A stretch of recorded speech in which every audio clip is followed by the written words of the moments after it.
Hi there guys, welcome to another Ross Perry Productions video. In this video I have a 2017 Mitsubishi Triton or Warrior, depending on where you are in the world, and I'm going to show you how to remove and replace the air filter or air cleaner. So first off, come over to the driver's side or the right hand side of the vehicle. We're just going to open the door fully, come down into the footwell, and just below the fuel release cap there's a bonnet release, so give that a pull and come around to the front of the car. So there's a lever just above the Mitsubishi badge, just over to the right, push that to the left and lift up the bonnet. Now we're going to put this bonnet stay in that hole there, and then just over the left hand side here, this is your air box. So the first thing you'll notice is there's an air sensor here.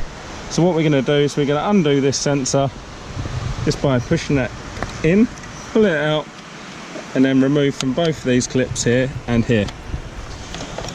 Now to open up the airbox, there's only two clips. We've got this one here and this one there. That will allow you to actually remove the airbox out of the way, showing you your air filter or air cleaner, which should look just like that. Now whilst you've got this open, make sure you vacuum out any debris from the bottom there. This one's relatively clean. Just get your new filter, drop it straight back into the box, making sure the foam is all the way around. Put the clips in at the bottom, rock it back down, get your cable from earlier and put it on like that.